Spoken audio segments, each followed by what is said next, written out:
You are listening to the People Centric podcast, where we talk through the toughest challenges that people face at work and give practical advice to fixing those challenges. Thanks for joining our movement to create workplaces that are happier, healthier, aligned, and empowered by putting people at the center of all that we do.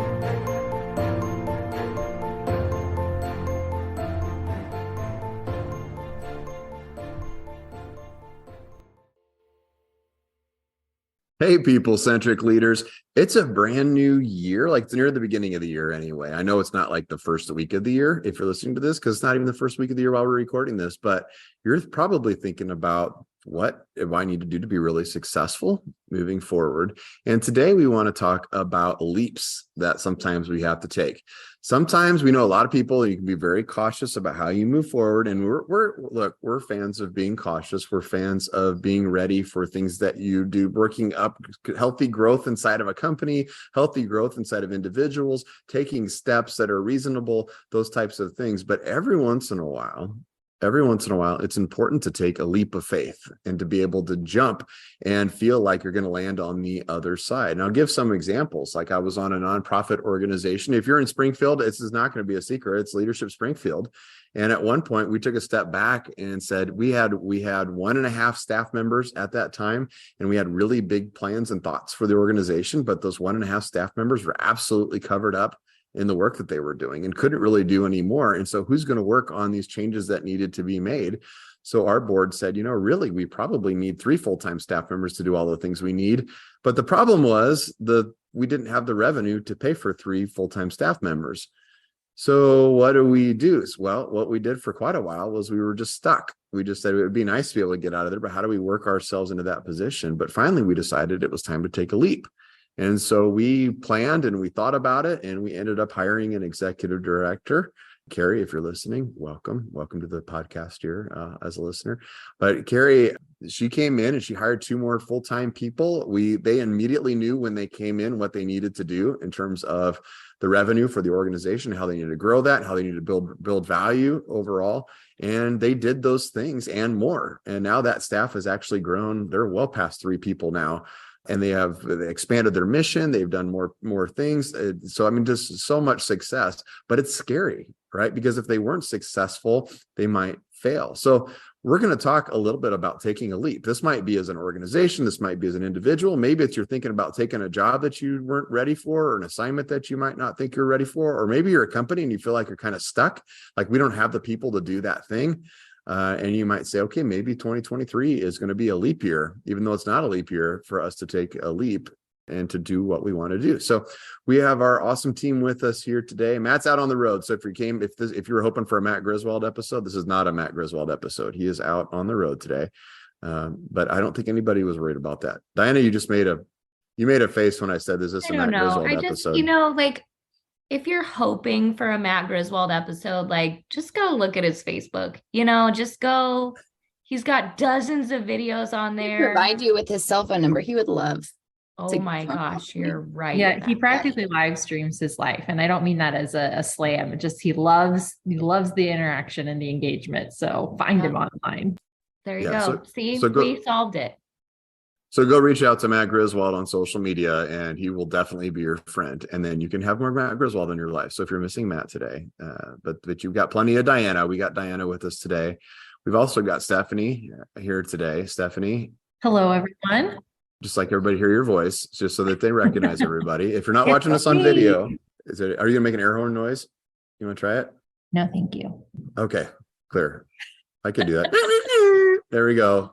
Here's Stephanie. And then we also have Bethany. I'm so glad that she was didn't fall into the trap of, I have to now do this. That was good. Good job, Stephanie. There was a pause. It made me feel good about our culture. I was like, apparently we are a good, safe place, because I just asked you to make an air horn noise, and you were like, no, I'm not going to do that. I know my vocal gifts, and the air horn noise is not one of them. So I don't want to damage my vocal cords. These are a delicate instrument.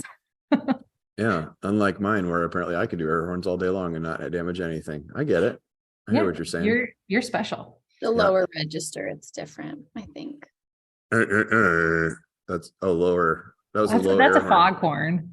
Oh, we don't have a sound effects department at People Centric yet, but we'll be adding them. Shockingly so. We take a don't. leap and maybe hire somebody for that. Bethany, are you ready for a sound effects person on the engagement team? No, I'm not quite there yet, but maybe if they work for free, then we could do it. So okay, that's not exactly a leap. That's charity. What you just asked for there. Well, but see, that's a question I think people have is like, how do you take a leap if you don't have money? Like, do people work for free or what? So we should probably talk about that. Just saying.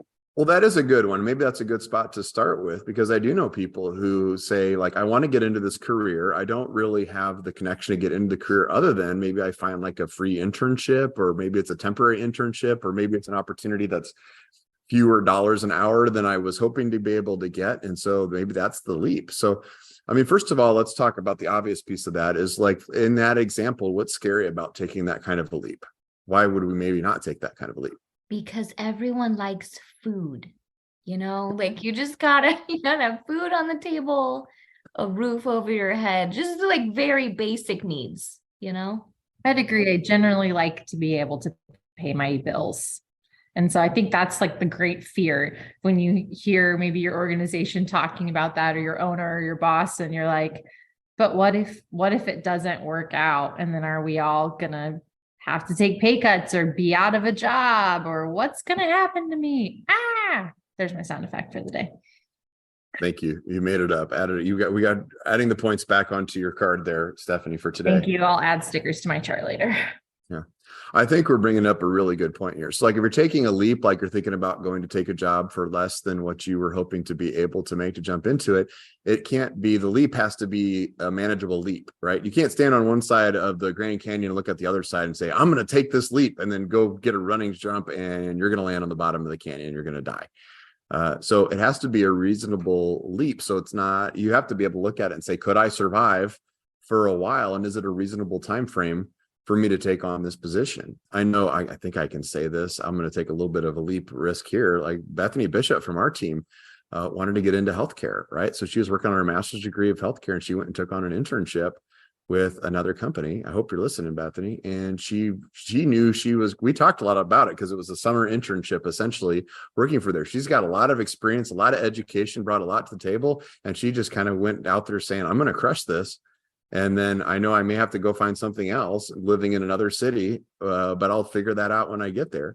But she believed in herself doing that, and she did crush it and promoted into a management position fairly quickly there within that company, and has been wildly successful in that healthcare field. So sometimes you have to be able to do that. But I know Bethany Bishop before she did that, not Bethany Taft, just confused. We have two different Bethanys we're talking about. She thought hard about what could she do over that summer, right? I know there was a lot of thinking about preparing for that leap, that jump. Let's talk about other kinds of leaps that people might take. What are some other types of leaps that people might take? And then why are we afraid to take those leaps? What are some other examples? Well, you were just talking about it within companies. So, I mean, that you're talking first specifically about individuals and leaps that you could take, or switching to different industries. And that can be really difficult. And then, but I think before you started off with the example of like Leadership Springfield. And so I think that's another leap that we've talked about is, when do companies decide that they're ready to grow? We talked a few weeks ago, I think it was, about what it could look like to grow within your organization, and just kind of affirming for people that like, it's really hard, and here's some of the good things and here's some of the hard things about growth. But before you even get there, how do you decide as an organization that like you're ready to go ahead and make that leap? And how do you have those discussions, I think, is another big one. I think that's a fantastic example. So you're a company and you're thinking, I can make this jump. I've got a vision for a new product or a vision for something that's out there, but I don't have the current team to do that. When should I hire on some people, take on that responsibility, some expenses, knowing I'm dying when I do that, and I have to get the revenue to be able to overcome that. So let's talk about that process. What are some tips that maybe we would have for organizations that are maybe thinking about making that leap, knowing, by the way, that if you're listening to this, and I've talked to enough businesses this year, this is why we're doing this as a theme. A lot of things, by the way, a lot of the episodes that you hear are things that we are taking with you from real clients and interactions that we have. And we notice that there's themes talking to clients. And this is one of the themes we've seen this year is there's businesses that's like, man, I don't have the people to do that, so I can't do that. Or I don't have the revenue to add the people to be able to go do that, so I can't do that. And we're saying, actually, there is an approach where you could do it and then kind of hope the revenue comes or plan for the revenue to come. So whenever we've made that transition, how do we do that beyond hope? Like, how do we make sure that if we're taking the leap, it's a good leap? Well, I think it's planning for the revenue, not hoping for it. But yeah, of like actually like having a really clear plan and a timeline for like, we're taking a risk and what's going to be the time period that we're going to give ourselves to see if this works, and making sure we have clear measurables along the way of like, how will we track and know if this is working or not, beyond like we feel good about it or we don't feel good about it. And I think that's a common pitfall that organizations can do. They decide to grow, they're going to do this, but then they don't have those clear measurables and checkpoints along the way. They don't have an end date where they're like, okay, we're going to reevaluate this. Is it once a month, once a quarter, once a year, to make sure that we're actually tracking toward what we want, and going ahead and thinking through a lot of those scenarios. Like, okay, if we get to this point and we're behind where we want to be, then what would we do? And kind of go ahead and like ask some of those questions on the upfront. And then so that way, when you get to that point, because you're going to be in the thick of growth, you don't have to think of those questions. You can then be like, oh, okay, what's the answer then here? And how do we want to move forward? Or did we hit a point where we're like, hey, maybe this isn't as feasible as we thought, and we're not willing to put people's jobs on the line, so we need to change course? Or, hey, we're tracking and this looks really good, so let's keep moving forward with the plan. Mm-hmm. Yeah, I think I think this happens whenever companies just get to a point, kind of like Don was saying, is where there's a point where they get really busy, or it's maybe just a, individual entrepreneur who's really, really busy. They've gotten enough clients or they've gotten enough work, and trying to make the decision, like there's sort of two directions you can go with it. You can either say, okay, I'm really busy. There's high demand. I need to hire so that I can continue to maintain the client load I have or the work that I have, and probably continue to grow that so that we still make money and we're not just like evening out. Or I probably need to cut back and say, no, I'm not going to take any more work.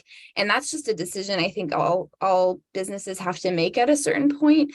If they're doing well and the demand is there, is just identifying like, what do you want here ultimately? Like, do you want to grow, and do you want to continue to like meet that demand and add people to your team, which adds a whole nother dynamic to the team. It's you're managing a lot more people, and there's a lot more involved with that, and there's more expenses.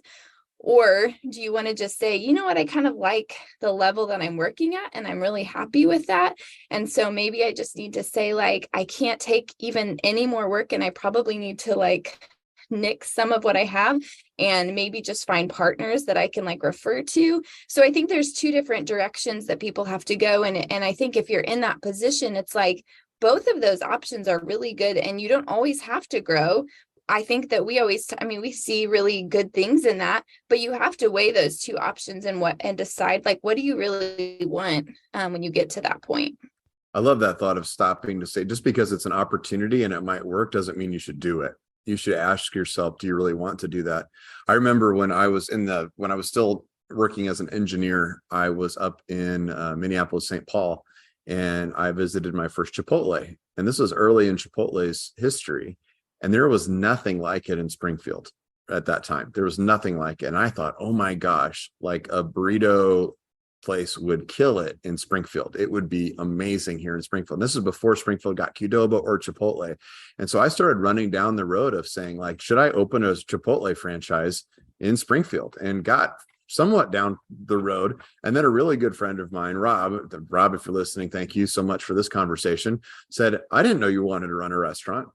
And it really hadn't occurred to me. I was so stuck on, is that a good idea? And would that take off in Springfield? Which, by the way, later showed the answer would be yes, because both are doing quite well here in Springfield and have for a long time. They both opened up years down the road a little bit. But the idea of like, do I want to run a restaurant? Do I want to be the person that's always, running a restaurant means you're at the restaurant a lot. Do I want to spend my day there at the restaurant, running all of the different roles that you run inside of a restaurant, all the things at a restaurant? I'm like, no, actually, I don't want to run a restaurant. It just seemed like a really good concept. And it was. So I like that, starting with the why, do you really want to do that? I think that's a great question for yourself. And then if you do, it's also a driver for making that leap. I will add that you're still very passionate about burritos. Sorry, say that again, Diana. You cut off for a second. Oh, I will add that you're still very passionate about burritos, I think everyone is. Are people not passionate about burritos? Bethany, did you just say you're not passionate about burritos? No, I think I was saying I agree that everybody, if inside just a little bit, like they have to admit there's a little bit of passion for burritos or something in that same vein, Yeah. But I like what you said with that, Don, and what everyone was saying of kind of like, it's like you have to balance the business and the lifestyle that you want, or if you're an employee, the job and the lifestyle that you actually want here, because I could feel passionate about burritos, but to Don's point, exactly, like that doesn't mean that I want the lifestyle of a franchise owner or a restaurant owner. You kind of have to think about what that really looks like. And I know I've done that self-reflection a lot in my career as I looked at different jobs that I could have or ways I wanted to grow within the companies that I was at. And sometimes other people's jobs look really shiny and fun. But then when you start getting into them, you realize like, oh yeah, like I kind of like the mountaintop moments of this job and probably not a lot of the day to day. And so that's probably not really like the lifestyle or the workflow that I want to do. And so I have to think about that even for myself of like, okay, am I going to take this leap? And is it to figure that out, or have I maybe already figured that out? And I need to think about that before I jump into something. Yeah, that's a great point. We try to do that when we interview. Sometimes people listen to these podcasts and get really excited. And then when we're hiring as a team, they're like, oh, I want to join that team. That sounds so much fun on the podcast. And then we'll talk a little bit about what sometimes the day-to-day really is like. So you have to be realistic about the leap that you're about to take. It's not always whatever the leap is, if it's for a big promotion or a big project, or you're going to grow your team or all those things, you have to be realistic about what that journey is going to cost you. It's going to be something. I can remember, I took a huge leap leaving the engineering job to start a company that didn't exist and left. We were doing great. Like I'm a senior level engineer at 3M and I'm in my early 30s and got a great future, all this. I remember the pastor of our church, when I announced that we were going to leave, he called me into his office and he said, do I need to pray for you? And I remember thinking yes, sure. Yeah, that'd be great. I appreciate it. Like, I'm not going to say no, but he was worried because like, are you going through some kind of midlife crisis right now? Like what's happening? And I do drive a Honda Accord. So maybe it's that kind of thing. But I also had to recognize when my wife and I talked about that jump, we also talked about like, what would that mean?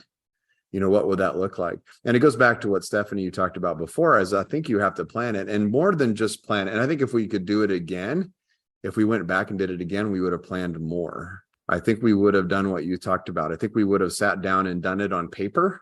It's easy to sit down and kind of give yourself a motivational speech whenever you're about to make a leap like that and say, no, it's going to be fine. We're going to make it work and we can take less pay and all this other kind of stuff.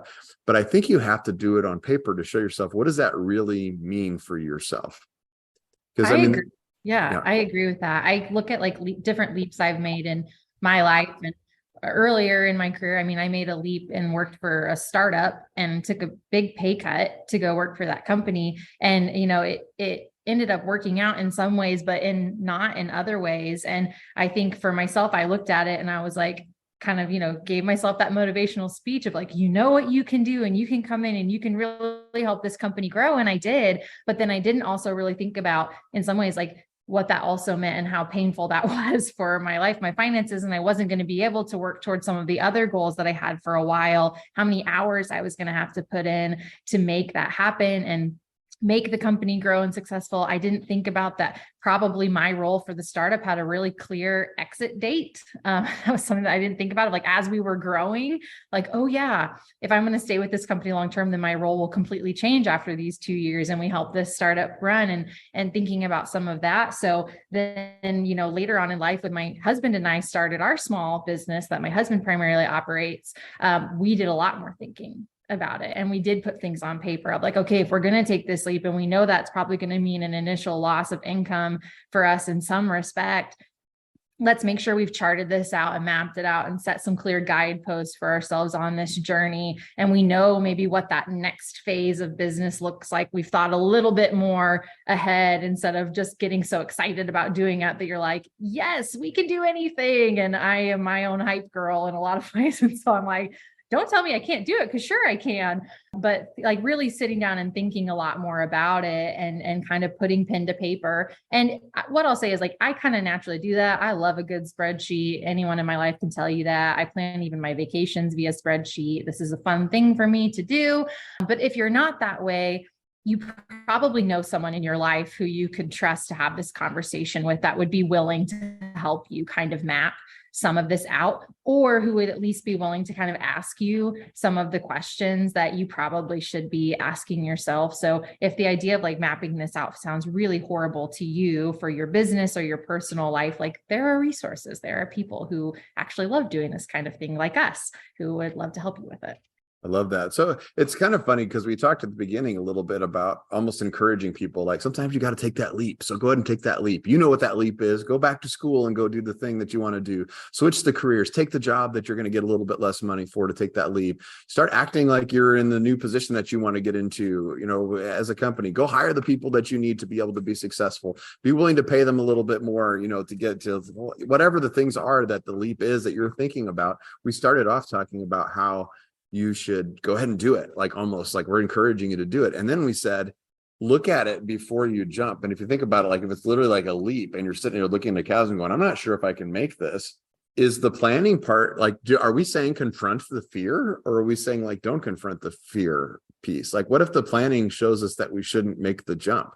To me, maybe I'm less of a risk taker in this way. To me, if the planning shows you that you shouldn't take the leap, then don't do it. So, you know, we were talking about it like we're pretty sure, you know, I think if you sit down and you kind of like Stephanie said, like earlier, don't just hope that things will happen or that you're going to make more money. Like, no, make a plan to make it happen. And then if that's not going to work at a certain point, like make sure you're checking in and you sort of have like an exit strategy for whatever this thing is, so that you don't just completely suffer. So no, we're not saying that. Like, don't take leaps at all costs. I think that there's times where like I wanted to take a leap and say, you know, before I came to People Centric, there was jobs that I was looking into. Maybe I kind of wanted to go into like the nonprofit world. And I thought this would be great and so meaningful. And I did have, you know, some opportunities to potentially do that. But then I identified, I was like, I don't think I can take that leap as much as I think the work here is really beautiful and they're doing such good things. I was like, I have a family to take care of, and like the schedule and the money, like it's just not going to make sense. And so I had to look at that and say, like, am I going to be able to make that jump? And the answer was no, it wasn't going to be good for me and for my lifestyle and for my family. And I think that's true in a lot of different areas. Like, don't like be realistic about it too. We're not saying like take the leap and don't have any understanding of like what's on the other side of it. I love that. Yeah. Yeah, I'm not a risk taker, guys. I don't know if you know this about me, but I am not a risk taker. I don't risk anything, really. So when I look at leaps, I also sort of consider how much control do I have in the leap? Am I going to be able to help make it successful? Are there things that I can do to ensure that the leap will go well once I'm over on the other side?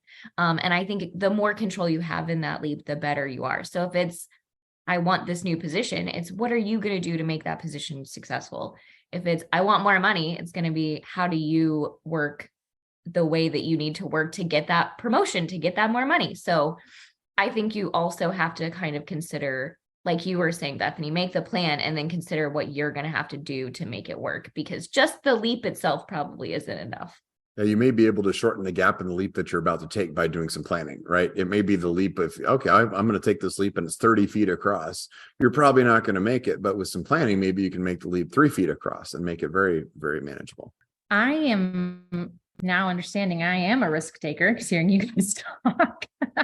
I mean, I think I knew that about myself, but that's where I would say, like, yes, do the planning, but also, like, for me, I will kind of calculate like the cost of failure in my mind, because I also recognize, like, as capable as I think I am, I'm probably not going to get it right 100% of the time. And sometimes, and that's where it's just for me, I'm willing to fail a little bit, and take some leaps and maybe like learn a hard lesson, if that makes sense. And I know that that type of language makes a lot of people really squirmy right now, but if you understand where I'm at in my brain, what I mean, I'll explain. Of like, I've made leaps before that sometimes really probably didn't make a lot of sense, especially from the outside looking in, or even when I put it on paper, it was like, ooh, I don't know if this is what you should do. Like, this is probably not the most like prudent decision you could make.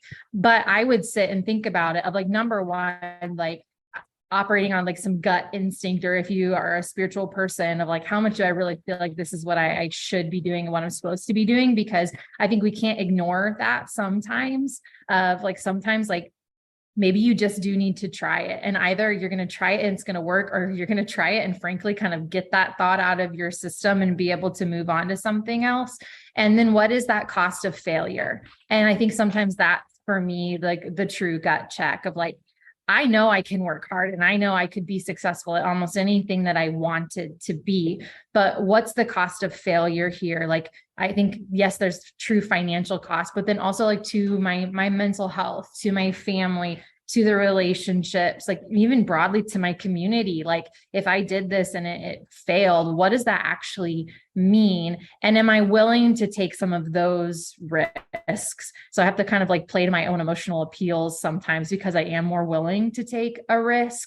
So again, I think I agree with everyone. Like, don't go into it completely blindly. Like, even if you are a risk taker, don't just go into it blindly, because then you have no idea really what the consequences are, but you also really have no idea what the good outcomes could be if you haven't sat down and planned for that. Yeah, I love that. I will add that I took a risk about 10 years ago to join this tiny team called People Centric. And it was, to me, it was a big risk because I was, joining this unestablished company, and it just felt weird. And I was coming from a very established company. They'd been around for like 50 years and worked all over the country and all these things. So it felt unsafe. But part of the reason I did it was sort of to what you were saying, Stephanie. It was, am I going to be happy? And is there something to this is really where I want to be. This is the direction I want to go. Is there something to say for happiness and fulfillment? And while it wasn't the safe choice, it was calculated. I did plan it. I did recognize that I had some control in how successful this could be, and that my happiness meant a lot. My happiness, my sanity, my ability to have a good work-life balance, all of those things meant something. So the risk was calculated. I think that's like the word I'm going to use. I planned it. It was a calculated risk. And the risk of failure, to your point also, I just go get another job, right? Like, it's okay. If I failed, I could just go get another job. Yeah. I think that there's also, even when you have a plan, you can also be really nervous about it. You know what I mean? Even if it's like, well, the numbers look right, or like, we have a really good plan, like, it's okay. I think sometimes, like, you can still feel nervous about that, and that's okay too. That doesn't mean you shouldn't do it. That just means, like, no, I think, like, that you're taking a leap, and it's still, it's still risky. There's lots of outside factors that could impact what the plan actually does. So know that, like, in any situation, things can change even with a really good plan. So I don't know, just wanted to add that too. Yeah, I'll add, like, there were moments where I looked at it and I was like, did I make the mistake? Did I make a mistake? Right? There's this really awesome scene in The Office. They break off and they start a new paper company, and Michael Scott comes out to his receptionist who had taken a leap and became a salesperson, and she's freaking out and is like, we've made a mistake. And he just looked at her and was like, you made this choice. There's no other options now. You can't go back to your old job. You took the leap. Now you got to follow through with it, kiddo. Like that's what you got to do. And I think there are a lot of moments where I was like, oh no, did I make a mistake? And then I remembered like, I got to follow through with this. I got to follow through with it. I took the leap. It's uncomfortable. I am nervous about it, but here we are. This is what I got to do now. So I like agree. Just, it is uncomfortable sometimes. Yeah. I like what both of you just said too, of like, pro for taking the leap, you will probably never not feel scared about it. You will never feel 100%. And I think that's something that one of my professional coaches told me once. She was like, you'll never feel 100%. So what's an acceptable percentage for you? Like, would you do it if you felt 70% sure? Would you do it if you felt 60% sure? And so like, for me, it was like, oh, I think my number is probably like 80%. If I feel 80% good about it, then I should probably do it. And so thinking about that of like, you will do it scared. Like I don't think anyone ever feels 100% confident. And to be frank, if you probably feel 100% confident, maybe that should be your gut check moment of like, maybe I should ask myself a few more questions before I do this. But also for those of us who do everything scared, like one of my favorite quotes, it's actually behind me, that kind of rainbow colored one, Nelson Mandela, it's may your choices reflect your hopes and not your fears. So do things that make you proud, but also know you're going to do it probably freaking out sometimes and a little bit scared. Use the hope to power the leap, but not to guide it, right? I think that's kind of the message overall here. That was powerful. That was good, right? That was good. Yeah. It's a good quote. We're going to take that. So let's summarize this a little bit. So, if you're thinking about that leap, if there's something that's out there, we're saying don't just go do it or don't just not do it. First of all, gut check it. Is it really something that you want to do, or is it just an opportunity that's out there that you're thinking, okay, is it really going to make your life better? A lot of people think that if they leave their current job, they're going to jump to a new job and everything's going to be a lot better. Be realistic about that. If you have left 5 jobs in a row and they've all been miserable for you, we've talked about this before, it's probably something you're doing, and the 6th one's probably also not going to work very well unless you can come to terms with yourself and do it differently. So maybe make number 5 better, and then before you jump to number 6, just throwing that out there. But gut check that, and then leap on paper, right? Come up with a plan. Don't just do the jump. Think about what that's going to look like, and really do it on paper. Like really, I don't, I would do a spreadsheet. I'm with Stephanie on that, but sometimes it's just write it down. Like really think about what that's going to mean. What's that going to look like? Think about contingencies. What if this happens? What if this doesn't happen as much as we thought? What's plan B going to look like? What's plan C, so that you make sure you can land on the other side. We've talked about, you want to make sure that you confront the failure. It's not don't look at it, don't think about it. If you're in that spot, you're not going to be very good at it, right? Really good mountain climbers aren't afraid to look down, right? If you follow them, they're willing to look at it down. That's a good quote, right? I've never heard that one either. So we're going to use that one. That's quotable. Really good mountain climbers aren't afraid to look down. If they might be afraid to climb the mountain, which I think most mountain climbers do have that. Otherwise they would like to do that, but they're not afraid to look down because they need to know what they're dealing with. So don't be afraid of that. We talked about stacking the deck. You can cheat. It doesn't have to be a 30-foot chasm that you're leaping across. You can cheat. When I made the jump, Diana talked about her jump. Like she can go find another job. When I made my jump, I talked about, okay, my fallback is I can go find another job. I also worked part-time while I was making that leap, so that I had a less of a leap to be able to make, so that we can make sure that we had income coming up. We could pay the bank every month for our mortgage, because they're sticklers about that kind of thing. Then track your progress along the way. I like the idea. We think of a leap of something that's being fast, but sometimes you may have to change directions a little bit in that leap. Track it and make sure you know, okay, this is where my exit strategy might be, or here's where I need to kick in these contingencies or change direction for moving forward. And then the last thing, which I think was a great tip, is it's okay to be nervous about this leap that's coming, but if you're going to leap with everything you've got. Don't do it halfway. Don't go to work one day and then get frustrated and then just suddenly quit their job, because that's leaping kind of like suddenly changing direction. You're not going to have enough energy to be able to get over that. Look it in the eye, get yourself ready, right? Spit on your hands, rub them together, get ready to make that jump across the chasm, make the plan, get the people around you that you need to be able to do it, and then make the leap. And you know what? You'll probably land okay on the other side. And even if you don't, you'll still be okay if you plan that carefully. So I think this is a great topic to jump into, talking about leaps. Make 2023 a leap year for you, or this next year. I probably shouldn't have said the year just now, because you might listen to this 2 years from now. Make this year a leap year, even if it's not. Take the leaps that you're thinking about, or at least consider them, look at them in the eye. And if it's not a leap that's safe for you to take, then also be okay with that. And then think about what is the next leap that you should take. in your job or in your company. So thanks for joining us here on the People Centric podcast, and we will see you next time. Thank you for listening to the People Centric podcast. We are so grateful for you joining us every week. If you like this content, please like and subscribe. Also, feel free to share on your social media with everyone that you know. It really does help us. If you would like to contact us, I have put our information in the show notes. Please reach out anytime. We love hearing from you. We will be back next week with a new topic.